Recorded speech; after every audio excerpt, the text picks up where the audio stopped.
It's the amazing Rico Brogna podcast with your host, Evan Roberts. Well, the New York Mets have found a way to ruin the early part of 4th of July. Congratulations. The Mets lose to the Washington Nationals 1-0. I was going to say, and I don't know if people agree with me on this, I think I like 11 a.m. start times, especially on the 4th of July, because you can watch the Mets, in this case, lose. You can do a Rico, and then you can go get drunk and eat a lot of hot dogs. And baseball is the furthest thing from your mind. So I think that the Yankee fan is jealous because the Yankee fan has to wait a little bit longer into the day. They don't start their game till 1 o'clock. So I think I like the 11 a.m. start. The problem is the Mets played like the game did start at 11 a.m. One constant during this win stretch that the Mets have been on over the last month, really from Memorial Day, post-Memorial Day to now, a couple of days after Memorial Day, I guess we would say the winning streak either started at the beginning of the 4-game series against Arizona, or maybe you want to say it was a little bit after that. Take your pick on when the Mets started to turn their season around. The sweep against Washington, the split against Arizona, the Londons, whatever the hell you want to pick. But one of the constants has been this offense, has been that even in losses, like we saw in game 3 of this series, like we saw in the 2 games against Houston, even in losses, the Mets show you a pulse offensively. In this finale against the Washington Nationals, and if you want to tip your hat to Jake Irvin, fine. If you want to blame it on an 11 a.m. start, fine. The Nationals couldn't hit either. But the bottom line was this was as putrid, as pathetic, as limpless of an offensive performance as we've seen since the month of May. I mean, this was beyond pathetic. You get literally, I don't even have to look at my scorebook. I can tell you the 2 base runners they got in this game. DJ Stewart drew a walk, and Jeff McNeil had a nice 1-out single. Outside of that, I mean, they got freaking mowed down by Jake Irvin and Derek Law. And if they could have put together quality at-bats early, and at least made Jake Irvin work and get his pitch count up high, the Mets were dealing with the advantage of the Nationals having a completely overworked bullpen. Davey Martinez was very aggressive over the last couple of days using his top relievers, whether it was Kyle Finnegan or it was Hunter Harvey. He didn't have a lot of arms available in this game. And so the Mets could have struggled offensively against Irvin, but if they were able to get to the bullpen in, let's say, the 5th or 6th inning, we're probably looking at a completely different game. And instead, they do nothing in this game offensively. Jose Quintana pitched very well. That will be lost because of the fact the Mets lost. And look, Adrian Hauser, who has morphed himself into a nice quality reliever, gets thrown into a high leverage spot. 0-0 game, bottom of the 8th inning. I think the problem was he ran into our nemesis. He ran into his nemesis, and that's Jesse Winker. I've gotten to the point now with Jesse Winker, who is what, a 4th outfielder really, where the Mets just have to go acquire him so he doesn't beat our ass anymore. That's the reality of Jesse Winker. Go out and get him on this team. He's better than DJ Stewart. Get rid of DJ Stewart. Have Jesse Winker be that 4th outfielder, that left-handed bat off the bench. And then even if he hits, let's say, to the same production as DJ Stewart, we know he's not going to shove it down our throat. There was not a doubt in my mind when Winker came up, and you knew he was coming up because this entire series, Martinez has pinch hit for Harold Ramirez when the Mets go to a right-hander. Mets obviously have a lot of lefties in their rotation. We've seen a heavy dose of that outside of Christian Scott 2 days ago. And so you kind of knew as soon as a right-hander out of the bullpen comes in, we're going to see Jesse Winker instead of Harold Ramirez. So in the 8th inning, when Hauser comes in, we all know it's coming. We all know it's happening. And there's really nothing Carlos Mendoza can do about it. Because unless he wants to try to squeeze another inning out of Quintana, which I got to tell you, I wasn't really opposed to. I mean, he came out and pitched a very clean 7th inning after he hit Riley Adams, who got on base 3 times. His pitch count was 95, so it wasn't nuts. But I'm actually thinking to myself, just to avoid Jesse Winker, let Quintana try to get Lane Thomas out. Let him face the spot that's either going to be Harold Ramirez or Jesse Winker. And then once Meneses comes up, who's a reverse split maven, in that he really sucks against everybody, but he sucks even more against left-handed pitching, you could go a little bit more traditional and go to a right-hander and get Quintana out of the game, unless you feel like you can squeeze an 8th inning out of Quintana. But once they go to Hauser, and it didn't matter if it was Adrian Hauser or any other crappy righty out of this bullpen, we were going to see Winker. And this freaking guy kills us. I mean, ever since he was that douche. Remember he was a douche a couple of years ago when Cincinnati beat up Edwin Diaz a couple of times and Winker was a part of it. I think that was all the way back in 2019. Like, this crap's been going on for a long time. Ever since he douched it up in that series against the Mets back in 2019, this guy has been like a freaking thorn in our side.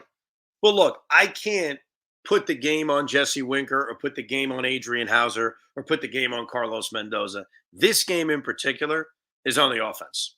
It's on the fact that when JD Martinez is not in their lineup, which we've seen twice in the last couple of days, it's like a different offense. It really is. Francisco Alvarez gets moved up to the 3-hole. He does nothing. We're watching DJ Stewart bat fifth, which is just painful to watch. We're watching Ben Gamel get 3 at-bats. Look, 11 a.m. start. We can't be nuts. I fully accept that JD Martinez was going to need an off day. I'm not even surprised that JD Martinez needed an off day. I guess my counter to Carlos Mendoza would be, how about you let Jose Iglesias, who's a wizard defensively, who continues to produce a little bit offensively. He did have that RBI double, which turned out to be the game winner in the 10th inning 2 days ago. Like, why not just play Jose Iglesias at second base? And obviously you can shift Jeff McNeil to the outfield. That's what I would have done. I would have done it for a variety of reasons. I would have done it because Iglesias is earning that everyday second base job. B, your defense is better when Jose Iglesias is at second base. And then we don't need to see Ben Gamel. I know Ben Gamel's on the roster, so you almost feel like this need to get him out there every once in a while, but he gets out there plenty as a defensive replacement. That was my one critique of the lineup. I accept that JD Martinez isn't going to play every day. I guess my other critique of the lineup is, do we need to see DJ Stewart batting fifth? I mean, let's not overrate splitting up the righties by having 5 and Vientos 6. Like, you can have Mark Vientos bat fifth. Like, you're allowed to have all of your better hitters back to back to back. That would be my two critiques. Jeff McNeil in the outfield, Iglesias at second base, and we don't need DJ Stewart batting fifth. How about Mark Vientos bat fifth? Evan, the one thing I'll say is, dude, you had 4 people on this roster today that were dead spots. You can't have that many guys in dead spots. You just can't. If you're going to have JD Martinez have a day off, you can't then. I understand that Harrison Bader is hurt. I understand, like you said, Iglesias is definitely acceptable. He's been hitting the ball. Put him in the freaking lineup. You can't have Tyron Taylor. You can't have Jeff McNeil. You can't have freaking, like you said, DJ Stewart be in the same lineup together with Ben Gamel. It's embarrassing. Well, so the option is Iglesias. That's the guy who should be playing. The other option, which I'm not sure you're going to do because of the fact that it is an 11 a.m. game, is you could have flip-flopped Luis Torrens and Francisco Alvarez and had, let's say, Torrens DHing or Alvarez behind the plate or vice versa. Obviously, because Alvarez didn't play yesterday and Torrens did, you could have DH Torrens. That's your only other option because Harrison Bader, I'm going to believe them, is not healthy enough to play.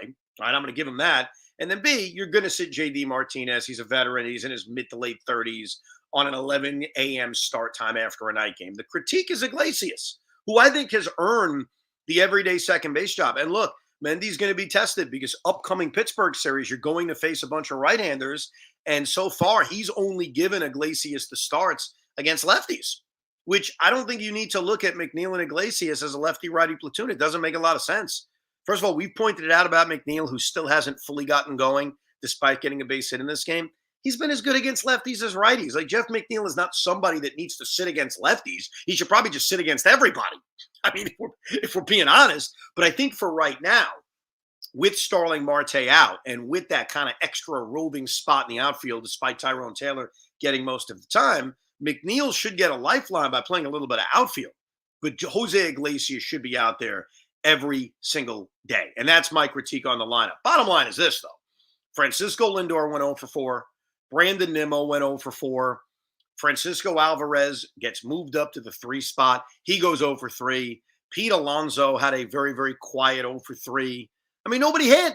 They had one freaking hit in the game. So it is obviously more than just a lineup construction. It's the fact that whether it was an 11 a.m. start, whatever it is, maybe it's just guys cooling off. When the Mets were struggling a lot offensively, and they got off to as bad of a start offensively as they did, I think we looked at it. I certainly looked at it and said, boy, they're going to get hot. The whole back of the baseball card discussion. And then when they get hot, maybe it's all going to happen at the same time, which is essentially what happened. It's why the Mets had this incredible month of June where they were scoring over 5 runs per game. Now we enter July.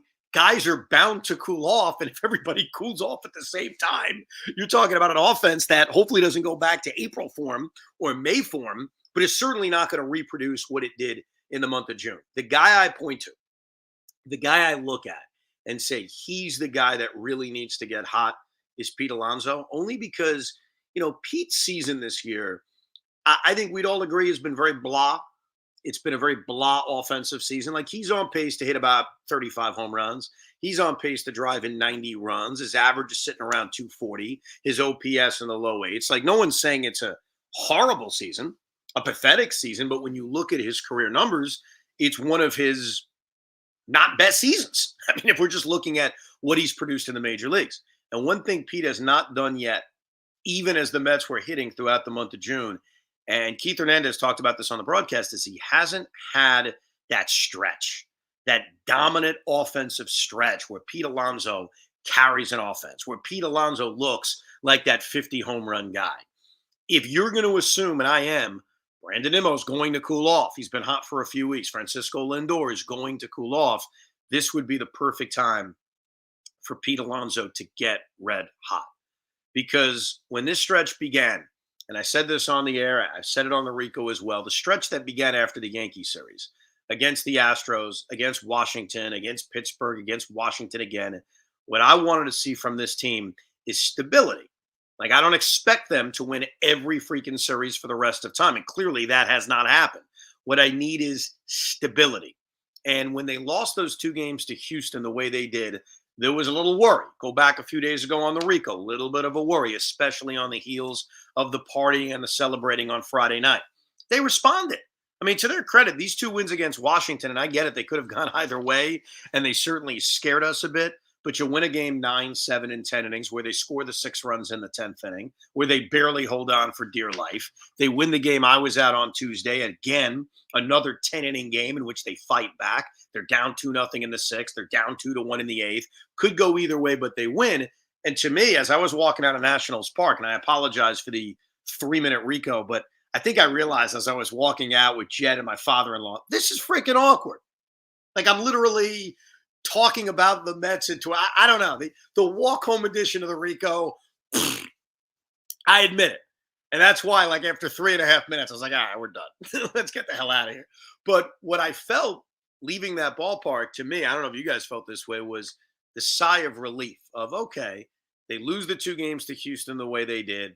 Bullpen, obviously a major problem. They survive these 2 games against Washington as, odd as they were. They get the great performance out of Sean Manaea going deep into the game. They get the really good performance by David Peterson going deep into the game. They score late runs, great.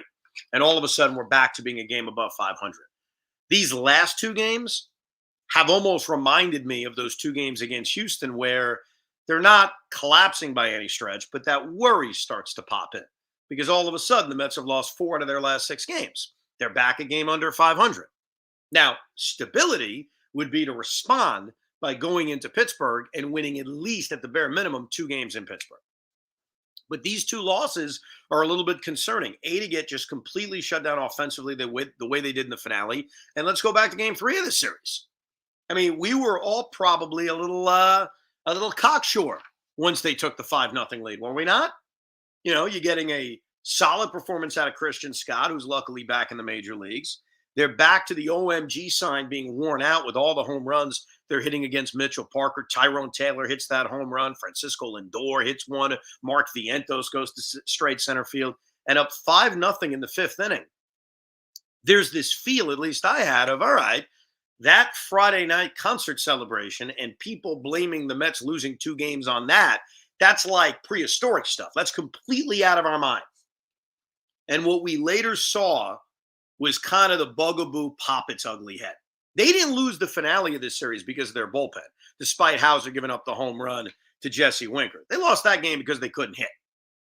But game 3 of this series, a chance to win this series, a chance to make it a 3-game winning streak, a chance to get to 2 games above 500, which feels huge. They completely flushed down the toilet. Now let's go through how they did that. Christian Scott looks incredible through the first 4 innings, including working his way out of trouble when he gives up a double to guess who, Jesse Winker, in the 4th inning. He gets into major trouble in the 5th inning, and I give him a lot of credit. Gets the huge double play against Jacob Young, who's very tough to turn a double play on, and then strikes out C.J. Abrams, where the Nationals only get the 1 run to make it 5-1. We're still feeling good. We're still on the top of the world. The 6th inning is where we have to have a discussion. Christian Scott gets the first guy out, gives up back-to-back base hits to Wood and Winker, and now he's allowed to stay in to face Keibert Ruiz. So here's the 2 sides of me debating this as I'm watching this live. Side number 1, let the kid pitch. Let the kid learn. I don't trust this bullpen.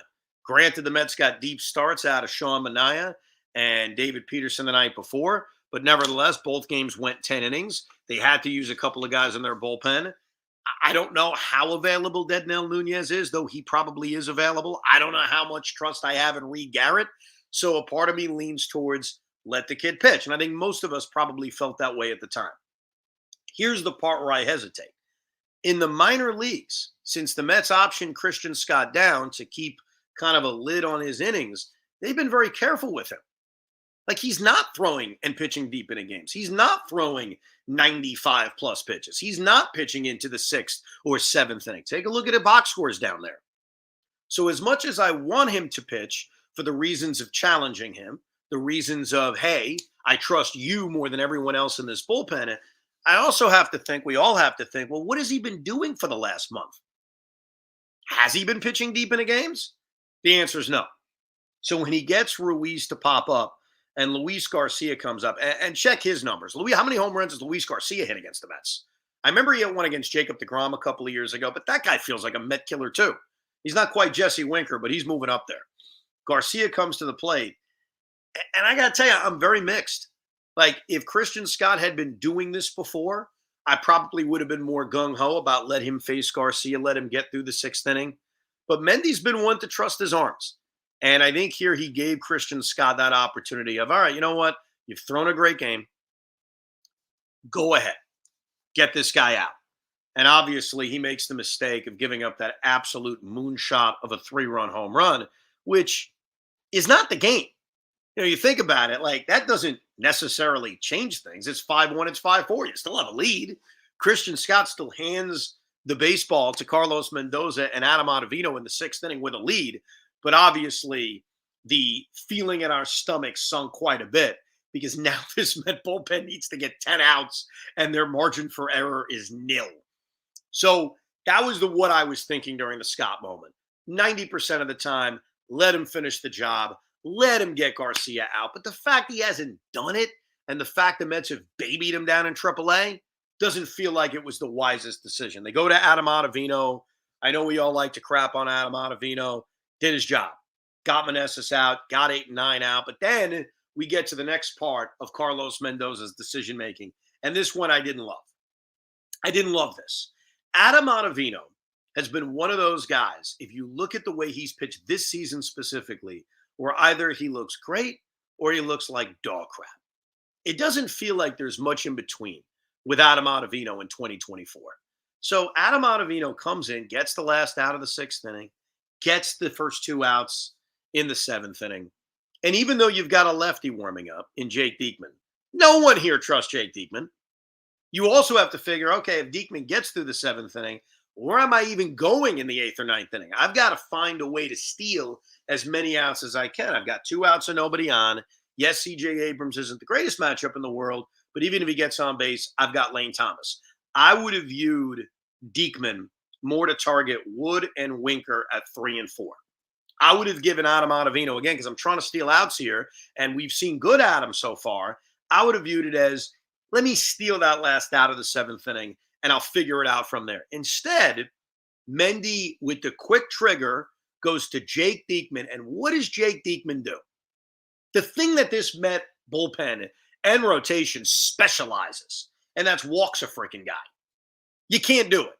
up a run, 2 outs and nobody on. He freaking walks C.J. Abrams. And then he proceeds to give up an RBI double to Lane Thomas. He had one good matchup of Diekman against Abrams, and then it's Lane Thomas, which is not a good matchup for him.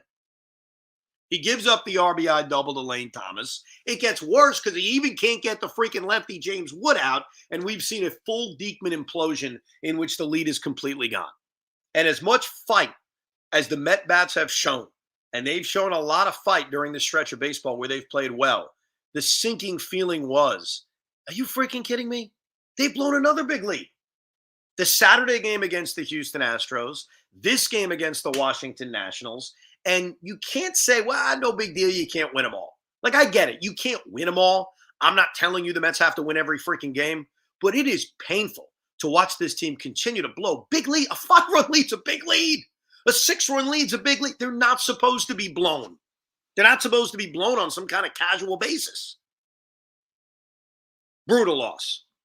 Brutal loss, because you go from a 3-game winning streak. You go from responding to the sweep of the Yankees by winning 4 out of 6 games against Houston and Washington, and you flush a 5-run lead. They gave us that tease in the 8th inning when Nimmo stole second. Credit to Nimmo. He's been stealing more bases, especially in big spots over the last few weeks, so credit to him. But JD strikes out on a fastball that was right down the freaking middle. They blow their opportunity in the 8th. Adcock gives up another bomb to Luis Garcia, and you can put the lights out.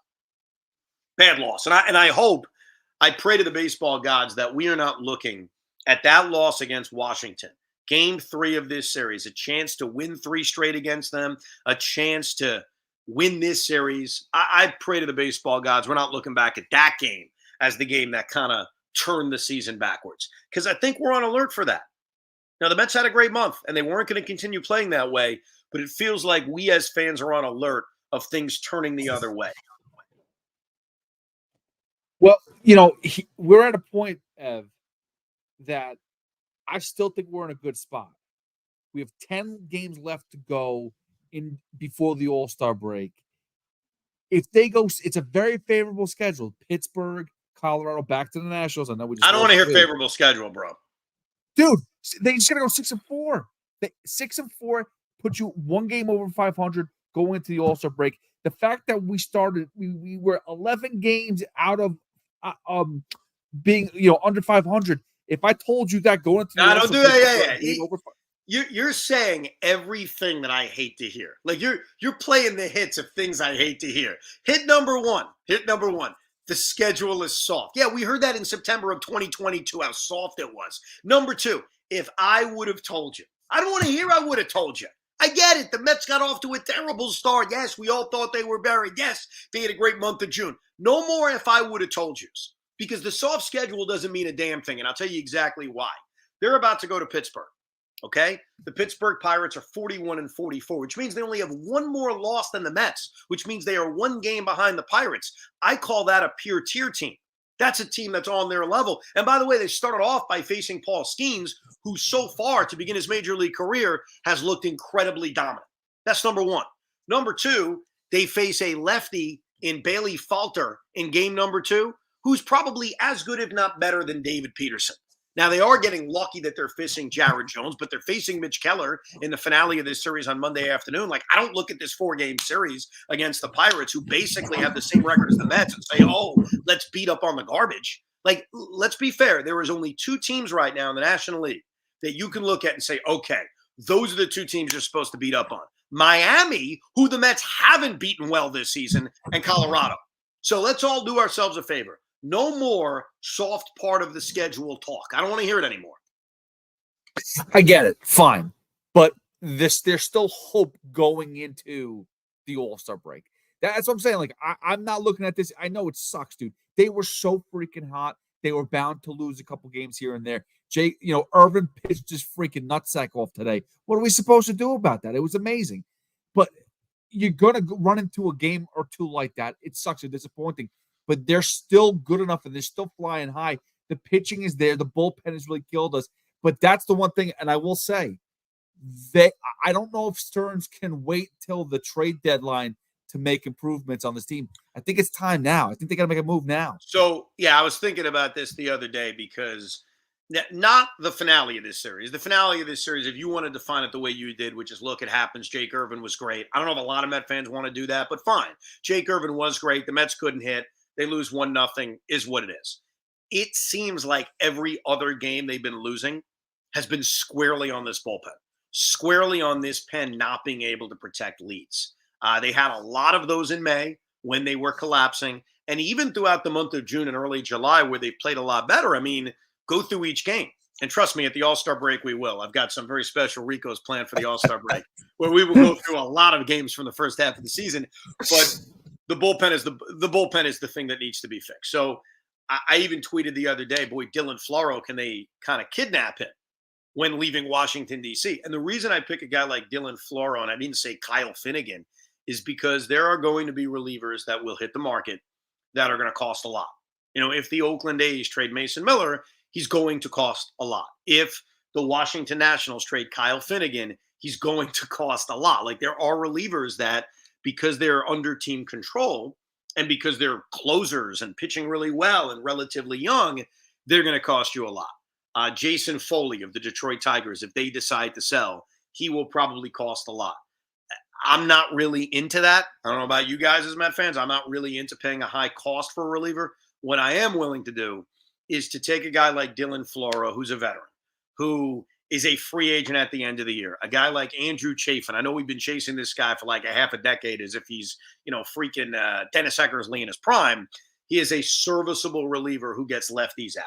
I hate to bring up a former Met, but Hunter Strickland in Anaheim, Carlos Estevez in Anaheim, though I think his cost is going to be high. I would want what I would want David Stearns to do, and I don't know if he could do it this early. I'm not sure if on July 5th, July 6th, you can pull off a deal like this, but acquire one of those veteran relievers who's on a one-year deal, who you can't imagine is going to cost you that much. The guys who are under team control are going to cost you a lot. Those are the guys that I would love to see them add. Low cost, just relievers who are better than the ones they're throwing out there. Because right now, when you rank the relievers you trust the most, Jose Butto probably shot up to the top of the list. And I think we all want to see him in the rotation. But Jose Butto the other night, the game I was at on Tuesday, comes in, does a great job, pitches 2 scoreless innings. Let's have a party. I think David Stearns is clearly looking to add reliever arms. It's just, I don't know if it's happening this early in July. So what they need to do, and they do have Edwin Diaz coming back 2 more games now. Oh, I'm sorry, 1 more game now without Edwin Diaz, if my math is correct. Yeah, 2 with the Yankees, 3 with Houston is 5. The 4 with Washington is 9. So 1 more game. The opener against the Pirates and Paul Skeens on Friday night. After that, Edwin Diaz is back. That's a huge help. It's not the magic elixir, but it's a huge help. Think about all of these games that they've played without Edwin, and a few of them they've lost because of the bullpen. Really, 3 of them. I mean, basically, their record since Edwin Diaz was suspended is 3-2, 5-4. Okay? Not bad. By the way, not bad. 5-4 with Edwin Diaz out, and 3 of the 4 losses are on the bullpen. And I know some will put the 4th loss on the bullpen because Hauser gave up the home run to Jesse Winker. But think about how differently those games are managed and which relievers come in if Edwin Diaz is available. It's not as simple as Diaz is the closer. Does he save that game? No, it's Edwin Diaz is in the 9th inning. Maybe Reed Garrett's coming in 2 innings earlier. Maybe Dednell Nunez is used more aggressively. Maybe the handling of the bullpen is completely different. But David Stearns needs to add an arm. And I think he knows that. We all know that. Let's get to some of your emails. We're not going to do this all day. This is the 4th of July. And I got to go drink and party despite the Mets losing 1-0. Let's go to our latest email that came in about 5 minutes ago. Malcolm writes, hey, guys, love the Rico. Tyrone Taylor, DJ Stewart, Ben Gamble. Is that what you called him? Ben Gamble, or whatever his name is. We were not competitive today, and the lineup felt slightly arrogant. We were away against a young, hungry team. Felt like we took our foot off the gas a bit today. And then we're going to beam Jesse Winker. F him. He kills us. And for a guy hitting the Mendoza line, he seems to always have extra celebrations ready for us. Happy 4th, Malcolm. I wouldn't put this as a punt lineup. I would put this as a lineup where it's an 11 a.m. game after a night game. And the one guy who I think they looked at and said, yeah, it's tough to ask him to play, is J.D. Martinez, because he's in his mid-30s, because they're trying to keep him fresh despite not playing 2 days ago with the ankle sneaker issue. So I don't think it was an arrogant lineup. I just think it was the circumstances. The one change I would have made, like we mentioned earlier, would be Jose Iglesias should have been in the lineup. Ron Shea, who likes to call himself Positive Ron, writes, Positive Ron ain't so positive today. That sucked. Losing a game 1-0 on the 4th of July after your starter goes 7+ innings. No positive today. Terrible loss. Get back on the horse tomorrow and win 2 of 3.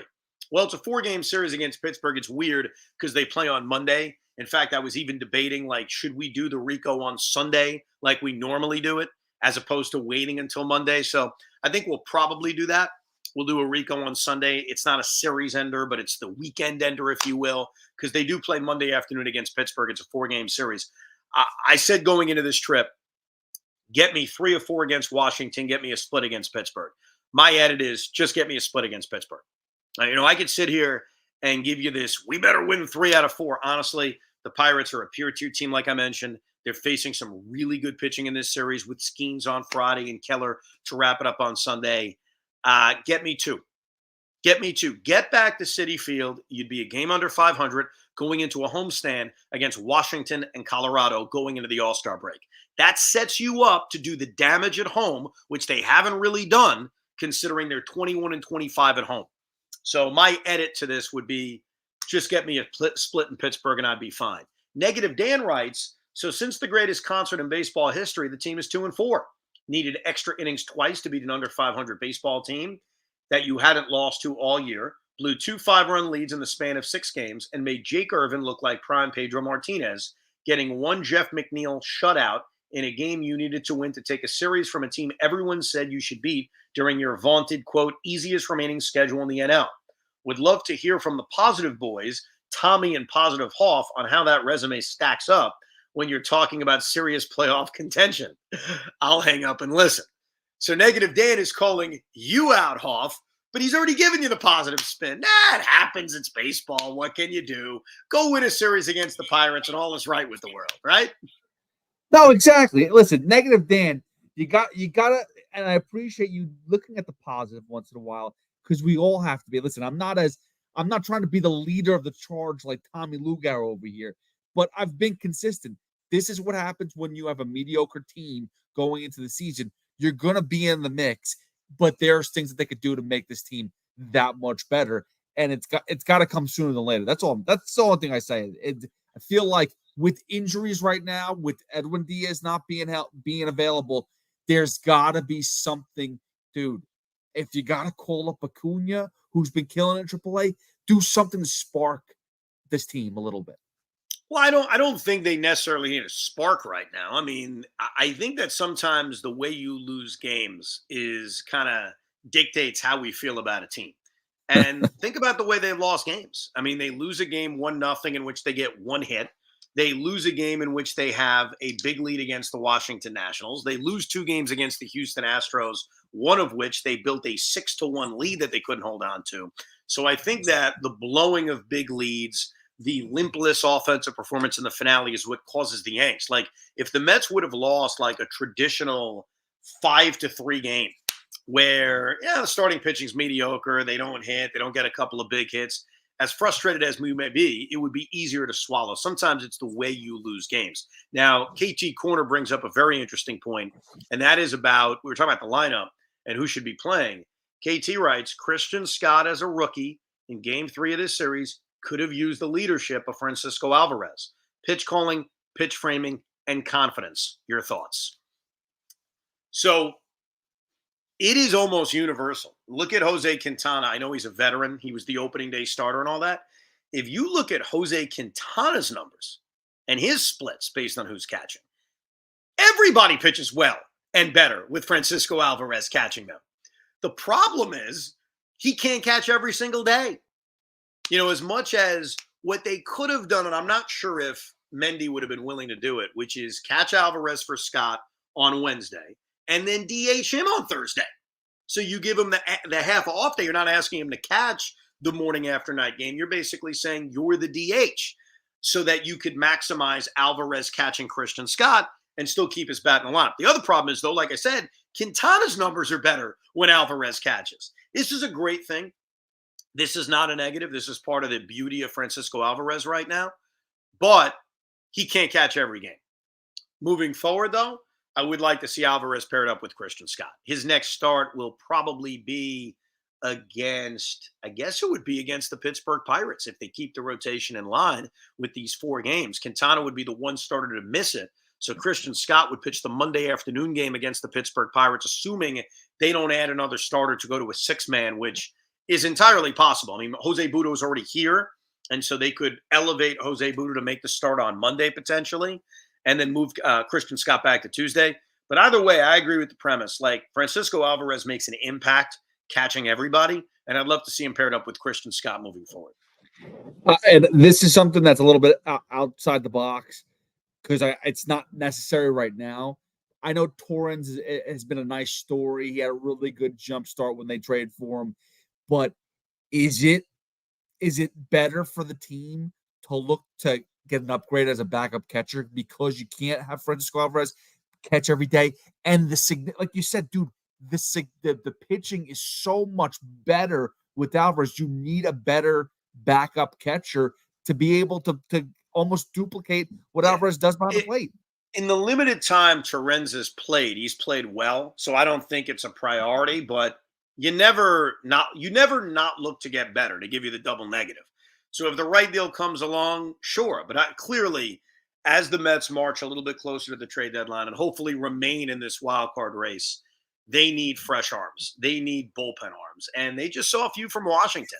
The question is Mike Rizzo, who's only 2 games behind the Mets, going to give relievers away? That's a part of why I don't think there's going to be a lot of selling until right before the trade deadline. But we've mentioned it before, and I'll give you some specific ideas during the All-Star break. But you could move a starter for a reliever. You could find that matchup with another contending team who has a surplus of relievers and a need for a starter and kind of make a deal work that way. Hopefully everybody has a nice 4th of July. Do not let the Mets ruin your day. It's America's birthday. Go out and have a safe, good time. We'll have another Rico coming up in a couple of days. You can always email the pod to ricob@gmail.com or leave us a voicemail, 725-222-8699. I'll be back on the air Monday at 2 o'clock with Tiki. You'll have another Rico before then. But we appreciate you taking a few minutes out of your 4th of July and, being depressed about the Mets. But now, let's enjoy your 4th of July. God bless America. Talk to you soon from Rico Brogna. We hope you enjoyed this episode of the Rico Brogna podcast. It's amazing, isn't it? Make sure you download it now to keep it on you at all times.